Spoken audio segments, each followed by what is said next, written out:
Vicky Leandros, de son vrai nom Vasiliki Papatanasiou, est né le 23 août 1949. Certaines sources disent 1952, à Paléokastritsa, Corfou, en Grèce, et est l'une des chanteuses les plus célèbres d'Europe, notamment pour sa victoire à l'Eurovision en 1972. La plus grande tristesse de sa vie n'était pas un événement unique, mais une combinaison de pertes personnelles, de pression de la célébrité et de défis dans sa vie de famille, notamment l'enlèvement de son fils, Leandros Zisiadis, en 1983. Ses blessures, bien que cachées derrière un sourire radieux sur scène, ont façonné sa personne et sa carrière de manière profonde. L'enlèvement de son fils, Leandros Zisiadis, par son premier mari, Ivan Zisiadis, a été la plus grande douleur dans la vie de Vicky Leandros.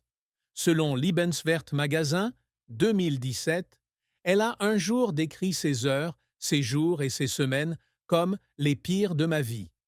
En 1983, lors de son divorce avec Ivan Zisiadis, il a emmené Leandros, alors âgé de 4 ans, en Grèce, sans le consentement de Vicky. L'événement, qualifié par la presse allemande de enlèvement, a déclenché une bataille juridique de 7 semaines qui a attiré une énorme attention médiatique en Allemagne et en Grèce. Vicky s'est battue sans relâche pour récupérer la garde de ses enfants. Et même si le tribunal lui a finalement accordé la garde, le traumatisme émotionnel causé par l'incident l'a hanté pour le reste de sa vie.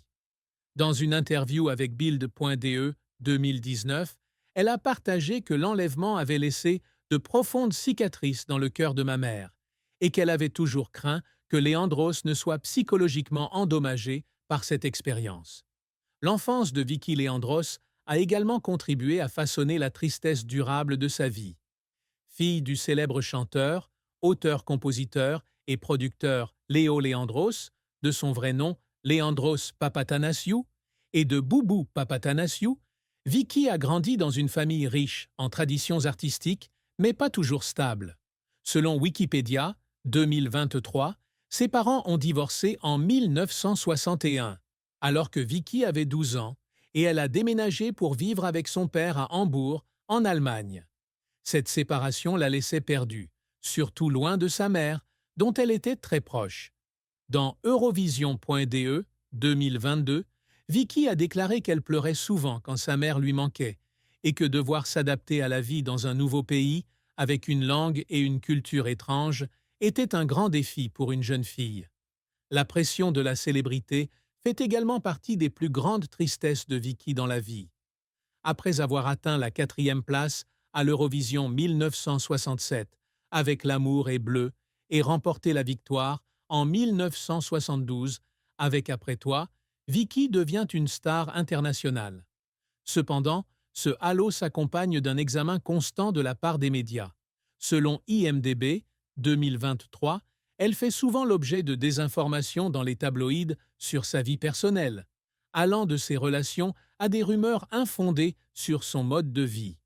En particulier, l'enlèvement de son fils a été surexploité par la presse, laissant Vicky avec le sentiment d'avoir été violée et impuissante à protéger sa famille.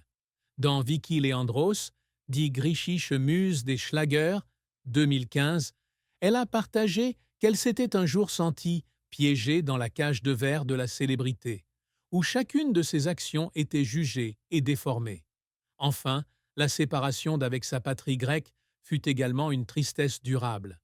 Bien que née à Corfou, Vicky a quitté la Grèce à l'âge de 9 ans pour suivre son père en Allemagne. Selon fray.wikipedia.org, 2006, elle a toujours senti qu'une partie de son cœur appartenait à la Grèce et ne pas pouvoir retourner régulièrement dans son pays d'origine en raison de son emploi du temps chargé la faisait se sentir perdue. Dans l'album Eine Nacht in Griechenland, 1984, elle exprime à travers des chansons son profond amour pour sa patrie, mais révèle également sa nostalgie et son regret de ne pas pouvoir vivre près de sa famille et de la culture grecque.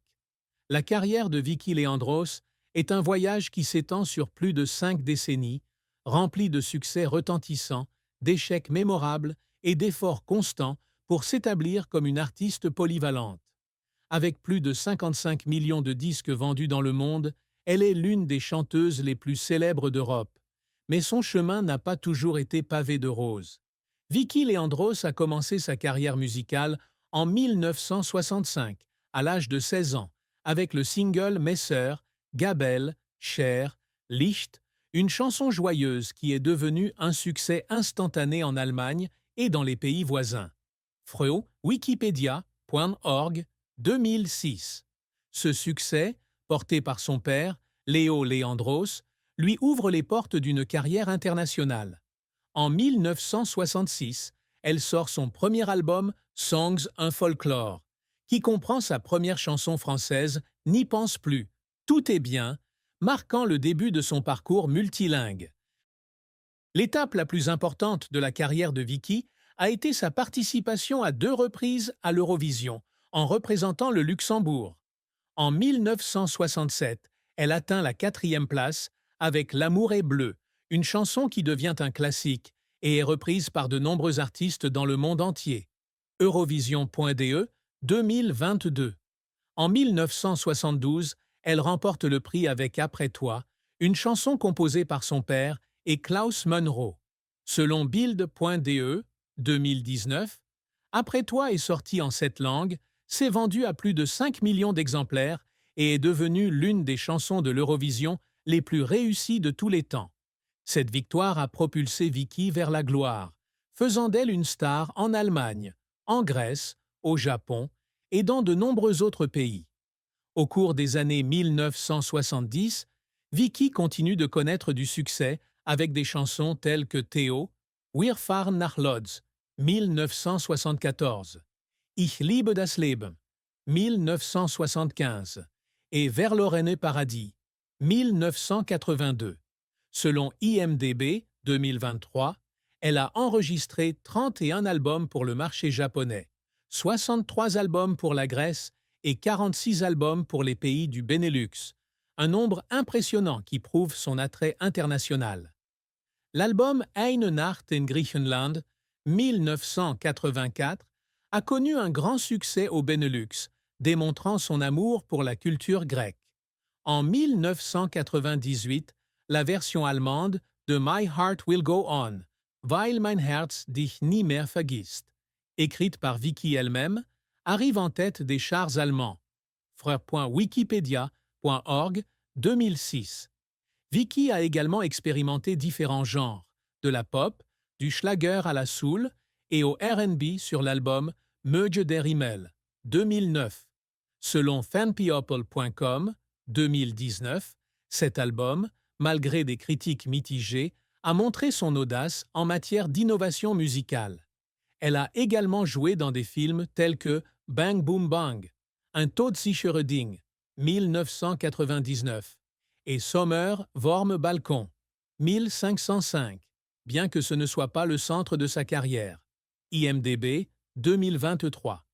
Outre la musique, Vicky est également impliquée dans la politique. En 2006, elle est élue conseillère municipale du Pirée, en Grèce, et devient maire adjointe, chargée de la culture et du développement international. Wikipédia 2023. Bien qu'elle ait démissionné en 2008 en raison de conflits d'horaires, sa courte carrière politique a affirmé son engagement envers sa patrie. Malgré sa brillante carrière, Vicky Leandros a également dû faire face à son lot de revers. L'une des périodes les plus difficiles fut celle où elle tenta de conquérir le marché américain en 1976. Selon IMDb 2023, elle se rendit en Amérique dans l'espoir d'élargir sa carrière, mais ne put reproduire le succès qu'elle avait connu en Europe. Les singles sortis aux États-Unis n'ont pas réussi à se classer, ce qui l'a laissée déçue. Dans Lebenswert Magazin 2017, elle a confié qu'elle avait placé trop d'espoir dans le marché américain, et cet échec l'a amenée à repenser sa stratégie de carrière. Un autre échec fut l'album Möge der Himmel 2009. Malgré son désir d'expérimenter la soul et le R&B, l'album a reçu des critiques mitigées de la part des critiques et n'a pas réussi à se vendre aussi bien que prévu. fanpeople.com 2019. Certains téléspectateurs ont eu le sentiment qu'elle s'était trop éloignée de son style Schlager habituel, ce qui lui a donné le sentiment d'être incomprise. Dans Bild.de 2019, elle a admis avoir pris un risque avec l'album et que l'accueil inattendu avait été une grande leçon. Vicky a également du mal à équilibrer sa carrière et sa vie personnelle. Selon Eurovision.de 2022, elle a fait une pause dans ses activités de 1986 à 1995 pour se concentrer sur l'éducation de ses 3 enfants. Cette décision, bien que juste en tant que mère, lui a coûté quelques opportunités de carrière, et son retour sur scène en 1995 avec l'album Leben und Leben a été un défi majeur. Malgré le succès de l'album, Vicky craignait que le public ne l'ait oubliée. Frau Wikipedia.org 2006. Enfin, le contrôle des médias constitue également une difficulté majeure. L'enlèvement et le divorce de son fils ont été surexploités par la presse, la laissant traumatisée. Selon Lebenswert Magazin, 1017, elle a déclaré un jour qu'elle détestait la façon dont la presse transformait ses moments les plus tristes en titres sensationnels, ce qui la rendait plus discrète sur sa vie personnelle. Vicky Leandros est une artiste dévouée et ses efforts l'ont souvent fait pleurer. L'un de ses moments les plus mémorables a eu lieu lorsqu'elle se préparait pour l'Eurovision 1972. Selon Eurovision.de 2022, elle a travaillé sans relâche avec son père et l'équipe de production pour perfectionner « Après toi ». Elle a pleuré en studio sous la pression de devoir surpasser le succès de L'amour est bleu et apporter la gloire au Luxembourg. Gagner l'Eurovision est une récompense bien méritée, mais le voyage pour y parvenir est stressant et émotionnel. Un autre moment qui a fait pleurer Vicky a été une représentation à Herodes Atticus, au pied de l'Acropole, en 2003. Selon IMDb 2023, elle s'est produite